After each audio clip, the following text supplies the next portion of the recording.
Gooner REAX, everybody. I've got Lee Judges here with me back again, and pleasure to have you back on here again, mate. Good to see you. You all right? Yeah, no problems. No, always good to come on and have a chat with you. No problems at all. Appreciate it, man. Appreciate it. So first half, let's get right into it. Uneventful. I hate to say boring, but I mean, just nothing going on. We dominated possession. Word. Yeah, I think that's the way we go. Like, you know what I mean? Uneventful. Yeah, definitely. It was awful, wasn't it? Like, you know. So yeah. Do you know? I don't know about you, but I went to the game with no enthusiasm. A little bit down about the transfers and everything like that. Yeah. So you know, and I was, and it really needed Arsenal to give us a real, the actual team to give us a lift.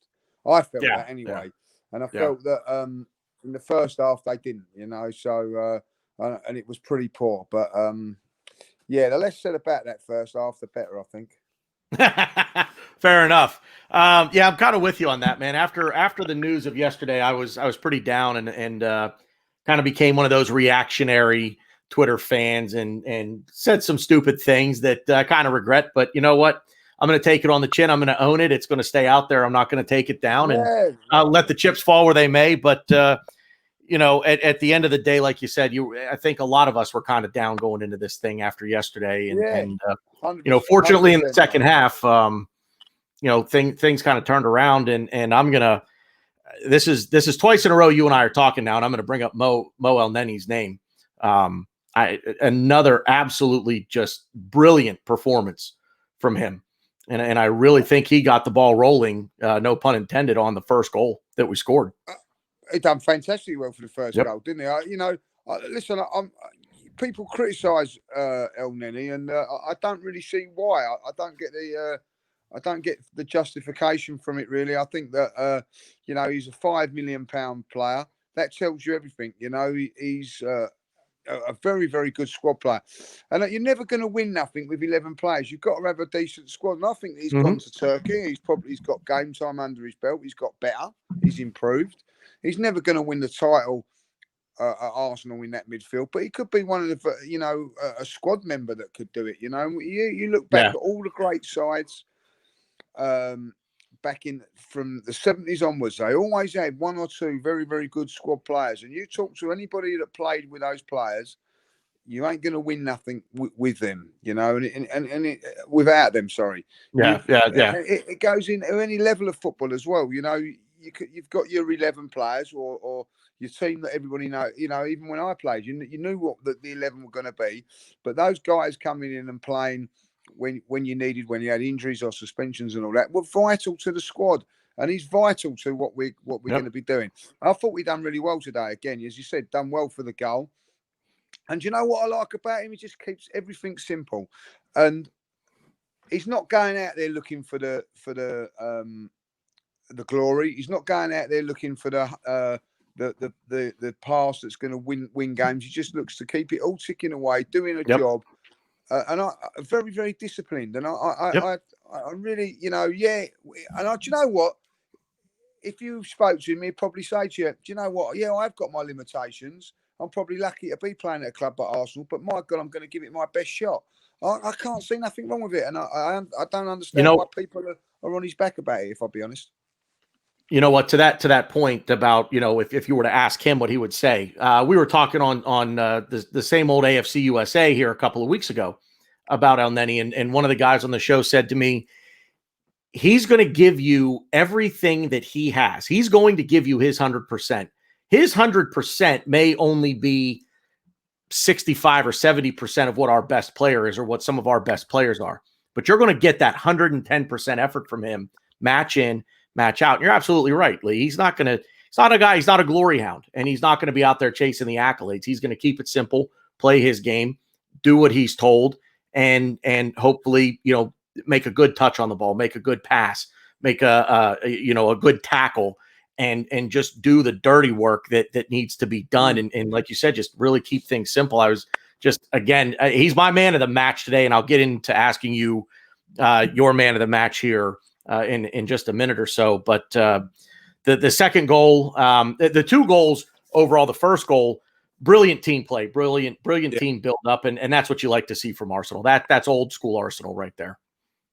Yeah, brilliant. I thought both goals were well constructed, good football, and yeah, it wasn't a glamorous performance today by any chalk of the imagination. But what it was professional. Yeah. And how many times have we had a moan about that? You know what I mean? I know, we can all be critical. We'd love to have all won 6-1 away to Man United today or 7-2 against Liverpool. We love all of that, right? But we've done things like that before in the past, give teams good idings and everything like that. And then when it comes to the nitty-gritty games, foul.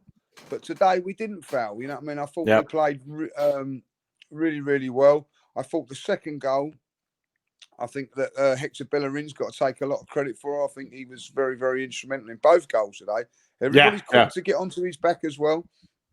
Done really well. And then it was a magnificent finish from Pepe, who, by the way, when he came on, turned the game. Absolutely turned the game today.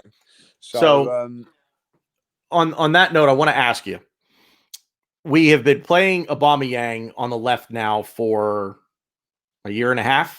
All of his 2.5 years here. Is it time to start playing Aubameyang now through the middle and get the wingers that we have, because we have a glut of wingers in this side, getting them into the game and allowing these players to play more in their natural positions? 100%. I think that what I see of it today was that, what I see of the second half today, and I'm not going to criticise Arteta, but I would like to talk, talk to him a lot. But I'd like to understand his thinking of it, because you have a look at Aubameyang today. He hardly got a kick in the game, but when he went into that central role, we looked a lot better. And what I'm saying is, you've got someone like Eddie there, who I don't think is top-notch player. He's a good player. Again, one of these backup players, strikers. Right, sure. But he's stopping people like Pepe, playing. He's stopping people like William playing on the left-hand side. We're blocking up those sort of roles. And today, from that point of view, it opened it all up. We had three. I don't know about you, but it seemed like we had freedom in the front three. There was some good stuff. Yep. I feel that we've spent a hell of a lot of money on Aubameyang to sign, and we're not using him. He's hardly getting a kick. You know. And I understand him playing out on the left-hand side. If we've got someone banging in goals like a Calvert-Lewin or someone like that, smashing in goals week in, week out, but we haven't. So and I think that it's affecting him. And I think that I think you're dead right. I think that it opens up. Realistically, we're leaving Pepe out, Lacazette for more so Pepe. To cater for Eddie, and I don't get that. I don't get it. It's not a criticism of Arteta, but I don't see the fascination in that. And that is also not having a criticism of Eddie. I think Eddie's young and sure has got to learn coming off the bench. But for me, Aubameyang down the middle now, 100%. Yeah, you get Willian to play in behind. You get Saka out on the left, Pepe out on the right, and the creativity. All of a sudden, we've been exactly. They turn late, don't they? You know what I mean? Saka can go there, drops in. Yep. I think it's three guys who really could play in any of those roles. They each have a role that suits them a little bit better, depending on their foot. I think Willian is best out on the right.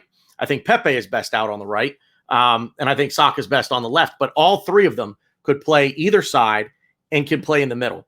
And I don't know about you, but one thing that I was seeing, especially with Willian and Saka, was they were interchanging with one another. One would be out on the left, one would be in the middle, and it was free flowing. It was creative, which we've been screaming for. It gives you a different mold. It gives Arteta something different that he can work with now. So. I love seeing the versatility in the attack that we have.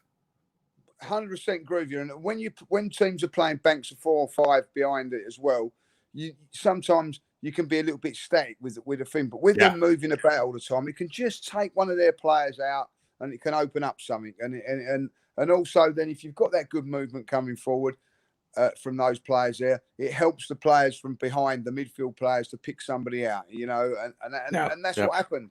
We managed to move them about a little bit. We got in Pepe, and what a finish, by the way, you know. So absolutely, absolutely. You know, all in all, I've got to say, as poor as the first half was, a much better second half. Oh, absolutely. Two final questions, and then I'm going to get your final word. How confident are you tomorrow that we're going to pull off anything? Well, I'll tell you how confident I'm going to do. After I've spoken to you, I'm switching off my phone from social media, and I am going to just keep away from it all day, because do you know what? I think it's gets you down a little bit, like, you know, what will be, you know, that's how I look at it now. If Arsenal don't decide to buy anybody and purchase something, it tells me everything that I need to know, that the club's got no ambition, and we just got to accept it and see what happens. But do you know what? If they did have the ambition, what a side we would be.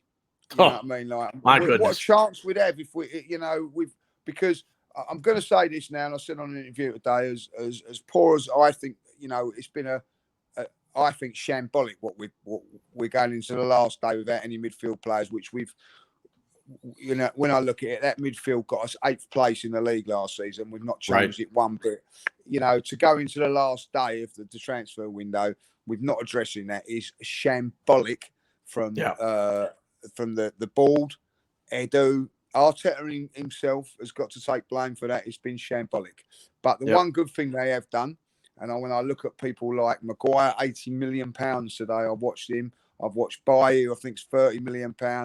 Van Dijk, who always had a bad couple of games now, he's still a great player, but £75 million they paid for.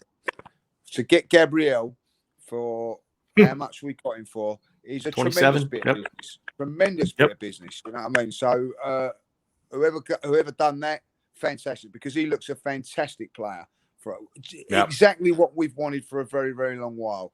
But unfortunately, like most of our transfer windows, we get one in, but it's not enough. So not enough. Listen, I'll be very, very surprised if Arsenal haven't got something up their sleeve for tomorrow, because you can't be letting people like Serrera go, Guendouzi go, and not replace them. So I don't know if it'd be madness. I'd like to think that it would be a little bit of madness coming in, and we can all celebrate tomorrow. But I'm just going to keep off social media tomorrow, like, you know what I mean? Just do my stuff. Yep. That's exactly it. Yep. Man of the match for me, real quick. Tough one. I thought Danny Ceballos was outstanding today for the second. I honestly going to say this. You know, I know you said El Neni, which is a fair call. I thought none of them were any good in the first half. So so that's why I'm going to give it to the substitute today, because I felt that he come on and changed the game, and that for me is Pepe. No one played well in the first half. He changed it for me. He was the game changer. So that's why I felt that Pepe deserves to be man of the match. Not just for his goal, his work rate, and he just changed the dynamics of the game for us. So Pepe for me, but I'm not going to argue with El Neni. If you'd have said Ceballos, I wouldn't have argued with that neither. Yeah, the first half, you kind of just take the tape, throw it away. There's nothing to glean from the first half. Throw it away. Focus on what we did well in the second half, and move on. Lee, the final word is yours, and then we'll get out of here.